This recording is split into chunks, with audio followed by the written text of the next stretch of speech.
Maayong adlaw kanyang tanan nga nagpaminaw karon nining tulumanon, kini ang akong suliran.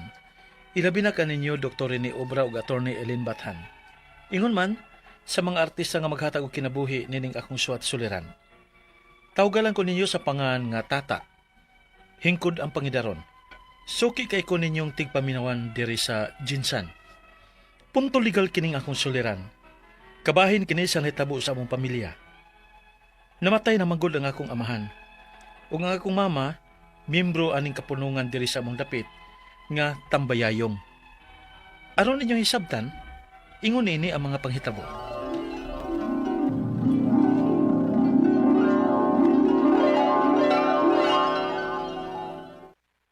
Ta, na kay kwarta diha ta. Yan naman ang tama. May butanganan manggod ko sa kapunungan namo nga Tambayayong kay dunay namatay. Unya kay wa naman ko'y kwarta. Kay nagbanos-banos na malanggod ming papa ninyo nga may gipamati, gipalit og tambal. Pila man day ng butanganan nimo ma? 5 na nang nangamatay nga wa ko kabutang. Unya basin og mataktak mi si papa ninyo kay taktakon manggod sa kapunungan ang dili makabutang og pila ka higayon. Unsa man din na inyong kapunungan ma? Ko ana si anak. Kapunungan nga magtinabangay kung simba ko may mamatay nga miyembro sa kapunungan. Aron ba kung simba ko, dili tamang problema kung simba ko mawaon niya mis papa ninyo. Libre na mi anak sa lungon. Og ang kapunungan na ang bahalang muhaya og mo palubong namo. Wa na unya mo'y huna-hunaon pa. Mao ba ma? Maong pagkamitaon na tadya kwarta ha, ta. Aron makabutang nako. Og aron dili mi mataktak si papa ninyo sa kapunungan.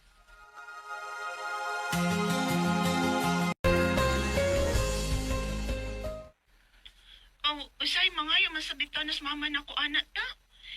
Kana punong di na niya maapas og butang.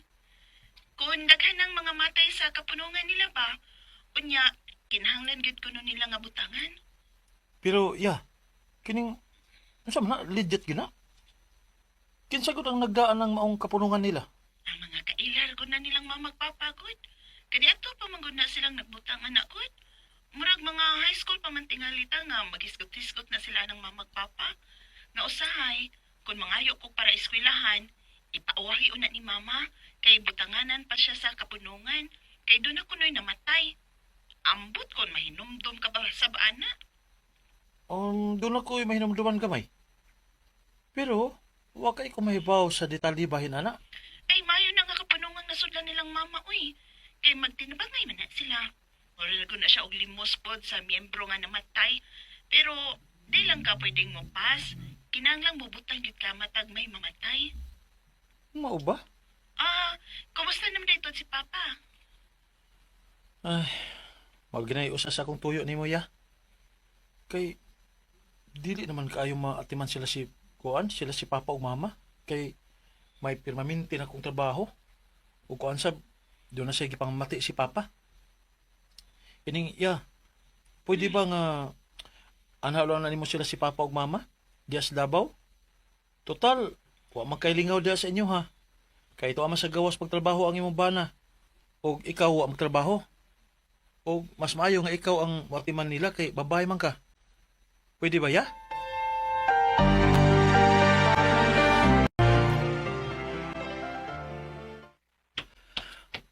Galit man kong gikulbaan. Nga naman ka ni magdali ko sa pagpauli. Unsa man kay natabo sa bahay? Oh, si Lia. Hello, Hello, ta. Oh, Wala si Papa. ha? Kasi, wala si Papa. Naon sa mas Papa?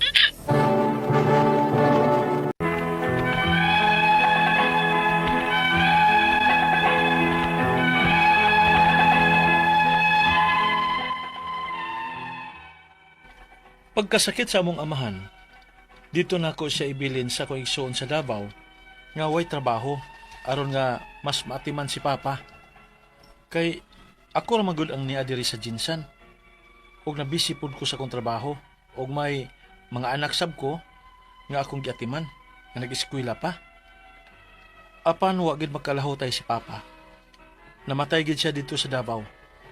Dako may og bayranan sa pagtransport ni Papa gikan sa Davao padung diri sa Jinsan. Aron diri namo ihaya. 28,000 ang bayro nun.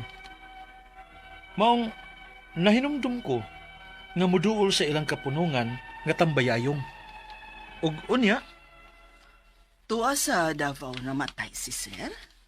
yes ma'am, Uy, kay ang ako manggong igsoong babae ang nagatiman niya. hala. Naarabas among rule sa kapunungan, Sir. Nga kung sa laing lugar mamatay ang miyembro, dili makakuhas benepisyo. Ha? Uy, kalain ko na inyong rules, good. May magituyo na sa akong papa ang pagpakamatay dito sa Davao. Ganun di ba ninyo hatagan sa benepisyo nga membro man ang ako mga ginikanan ninyo? Sige lang, Sir. Kay sabutan na mo usab sa mga opisyale sa kapunungan, Sir. Tarungan ang ninyo inyong balaod sa inyong kapunungan, eh. Di ba na maayo? Ilan na gud kay nabutang sa akong mga ginikanan ninyo? Unya, inunanaon lang ninyo? Sa pagbutangay ninyo, daghan pa kayo pasalig nga kamo na ang bahala nga mupahaya o mupalubong sa inyong membro. Unya, libre pang lungon. Nya di ay, kanang lungon, di ba na maklaim ni Papa kay gisu namang daan si Papa sa lungon dito sa Davao. O sa dalon din sa Jinsan.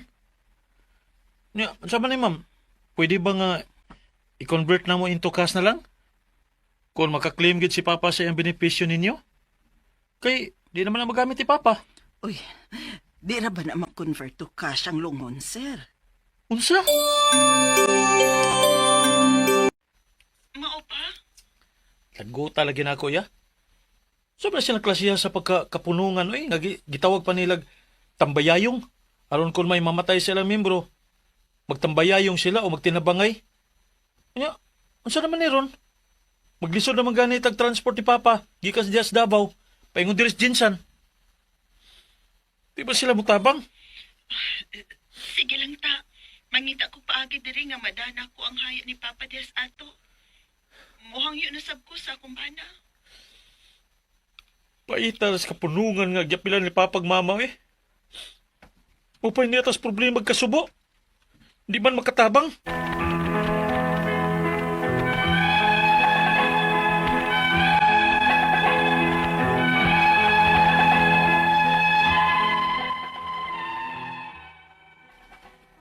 Naglagot og nasubo ko para sa akong mga ginikanan. Nga sukad pa kaniadto, sige na sila butang aning maong kapunungan, matag may mamatay. Aron kung simba ko kung sila na say mahitabuan, dili na maproblema ang mga tagtungod sa pagpalubong. Ang ako mga pangutana mao kini mosunod. Unang pangutana. Miyembro ang akong papa ug mama niining kapunungan diri sa mong lugar nga gitawag og tambayayong. Diin, kung kinsay mamatay nga miyembro, ilang tabangan. Nga ang kapunungan mao nay bahala sa tanan gikan sa paghaya hangtod na sa paglubong. Apan si Papa, wa mamatay diri sa amo sa Jinsan. Dito sa akong igsuon sa Davao. Di man nila tabangan kay sa laing lugar kuno namatay. Husto ba gud ning ilang gibuhat? Ikaduhang pangutana. Na kuno sa ilang balaod nga dili kuno sila mutabang kung gawa sa ilang area mamatay ang miyembro. Nga wa man na namo tuyuan nga adto mamatay si Papa sa laing lugar. Pwede na ba na nga ipausab ang ilang roles o balaod sa ilang kapunungan? Ikatulong pangutana. Ang ako mga ginikanan, dugay na kaing membro nining maong kapunungan. Ulitaw pa ko. Unsa may among buhaton aron makuha ni Papa ang iyang benepisyo sa grupo? Kung kinahanglan namo siya nga pasakaan og kaso, unsa man kasuhapod? Kay wa gid sila makatabang sa pagkamatay ni Papa. Pwede ba namo nga kuhaon ang tanang nabutang nilang mama o papa? Ikaw pat og katapusan. Ang akong papa gisud na og lungondaan sa Davao. Gihangi usab nako sila kung pwede ba nga i-convert into cash ang lungon ni Papa. Aron nga magamit namo ang cash sa pagtransport ni Papa from Davao to Jinsan. Kay gipangayuan lagi mi og 28,000 sa pagtransport. Dili sab kuno pwede. Unsa may mahimo sa atong gobyerno niining mga gipantukod nga mga kapunungan nga dili makatarunganon ang ilang mga roles nga gihimo. Asa man mi moduol bahin ini. Palihog, tabangi og tambagi ko. Kini ang akong suliran, Tata. Mayo. Andang ato ang letter sender, ang pangalan, taguon nato si ngan nga si Tata, 33 years old, taga General Santos City. Kung asa ang lamian nga tuna. Tuna pa nga, tuna sashimi, no? Lami kay na sila gyud. Presko kays nga tanan. In fact, kinsa man to akong gitugon nga moadtog Jensan kay magpapalit gyud kog tuna. Punto legal ang ato ang suliran, mo ning mga nahitabo sa iyahang pamilya pagkamatay sa iyahang amahan, unya membros kapunungan ng iyahang mama, unya kaning mga kapunungan kana magtinabangay man taning mga kapunungan. So anyway, ang iyahang drama ato mangyud ning nakita nga medyo naagyoy nahitabo no kaning mga amot-amot magunis mga kapunungan. Ako naa man pud mi ani kay kinumdumos akong mamigdadi pod no nga nagpamimbro ako ra pud ding gipadayon pero buyag wala man mi problema. Karon mo na ni ilahang problema. Unang pangutana, membro ang akong papa ug mama aning kapunungan diri sa among lugar nga gitawag og tambayayong. Diin kung kinsay mamatay nga membro ilang tabangan. Yes, mo gyud ang kapunungan. Pareha ra gyud pod. Sa amo ang giapilan des kanduman nga ang kapunungan na ang bahala sa tanan gikan sa paghaya hangtod sa pagpalubong. Apan si papa wala mamatay diri sa dito sa Ilas Jensan, dito sa iyang igsuon sa Davao. Di man nila tabangan kay sa laing lugar kuno namatay. Husto ba ning iyang gibuhat? I think it's not fair. Kay ngano man nag-amot man mo para ana, and I think dili siya makiangayon nga kay abi wa didto namatay, wa didto baron gihaya, dili mo muhatag. What will be fair to me is that kung pilay na gasto no dili man gud pug kuin ana ka sure kay lahi ning inyong kapunungan kay sa katong amo ang kapunungan dinhi na may certain amount nga madawat. Dili nga ang kaning pagpalubong ang kapunungan may mo gasto, pero di man po na illegal kay kung munay kasabutan sa kapunungan, of course, pwede ra gyud pud na masunod. Now, ugwa diha namatay, unya membro man, I think it's not fair, dili makiangayon, dili pud husto nga di pud wa pud mo ihatag. Dapat kung pila ang nagasto didto, ug naamang gani cap or naay ceiling nga pilay budget mo po ihatag ninyo. Ang cash nga equivalent kay tabla ra man pud nagdaa pud dinha, mo man puy magasto pud sa kapunungan. So, kanan diha dapita mo nay makiangayon para nako ha because dili man siya fair. Kay abi wa namatay. Makapili bago day tag-asa ta mamatay, guys. Kinsa bagoy, di ba? Di ba wa ta kabaw kanus ata maabtan. Mo man gyud na ang nature sa kamatayon, you do not know the time, the day, di ba? Death comes like a thief in the night. Muna ilang giingon. Okay? Ikaduhang pangutana na ako no sa ilahang balaod nga dili kuno sila mutabang kung gawas sa ilang area mamatay ang membro. Nga wala man na namo tuyo ang adto namatay si papa sa laing lugar. Pwede ba na ipausab ang rules or balaod sa ilahang kapunungan? And I think yes. Why? Because unfair man. Like I said, di gyud mo mutabang kay mas gasto man, but I think it should be amended nga ang equivalent amount or na ay ceiling no nga kung pila ihatag, that will be the cash equivalent nga mao'y ihatag or iapod sa pamilya. Kay otherwise kwaon na lang nako ngano for what pa man nga nag-apil kog kapunungan kung wa pug ko'y makuha or maani-ani nga ang purpose ana mura man kang gatigom para sa paghanay sa imuhang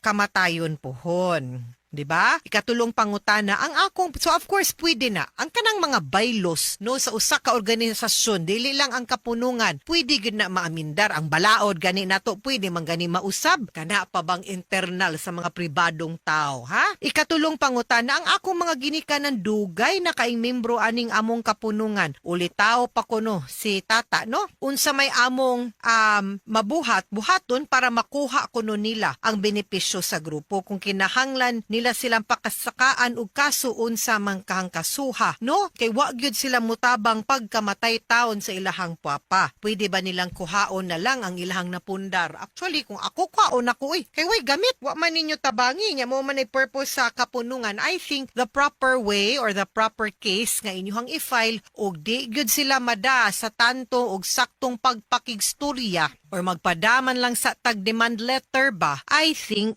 mas maayo nga mukihatag specific performance, collection of sum of money, damages sa ilahang gibuhat kay nakagasto na hinuon mo. Imbes nga kanang nagtigo mo no para sa pagpahimutang sa inyong kamatayon puhon unya wa di ay no, so na defeat ang purpose unya di man pud na pwede nga sila ray mo benepisyo at your expense because that is unjust enrichment which is prohibited by law. Ikaupat og katapusang pangutana, ang akong papa gisulod na og lungondaan sa Davao. Gihangyo sad nako sila nga kung pwede bang i-convert to cash na lang ang lungon ni papa aron magamit na mo ang cash pag-transport ni papa from Davao to Jensan. Kay gipangayuan mi og 28,000 pag-transport. Mahal gyud lagi no? Dili sad kuno pwede unsa may mahimo sa atong gobyerno aning mga gipangtukod nga mga kapunungan nga dili makatarunganon ang mga rules or balaod. Asa man may muduol bahin ani. Okay, kani mga kapunungan these are just mga private no nga organization nga unta gina-regulate sad sa balaod per di man gud siya good naman tay kanang ginatawag nga balaod on cooperative but I don't think no nga mo qualify ta as a cooperative diring dapita. So ako para nako I think better siguro nga mo storya mo sa board of directors mo make mo og demand letter kay kung dili gani then I think pwede gyud nga mo file na lang ta sa korte para ang korte na mo'y muhukom kung unsay makatarunganon ug makiangayon and I really think no dako ako ang pagsalig no diring dapita nga mudapig sa inyoha ang balaod nga makakuha mo sa cash equivalent. Wa kay ko kasabot kung basin ako akong pangagpas lang ni no kay wa man sud ko kakita sa gyud tata sa inyohang bylaws ug rules sa kapunungan pero ang akong duda ani naani ceiling meaning naani kanang cap ba kay di man sad siguro ni unlimited no nga kung panalitan mahal imong lungon mo igasto. So feeling nako naani budget naani cap nga up to ani lang amount ang budget para sa lungon no. So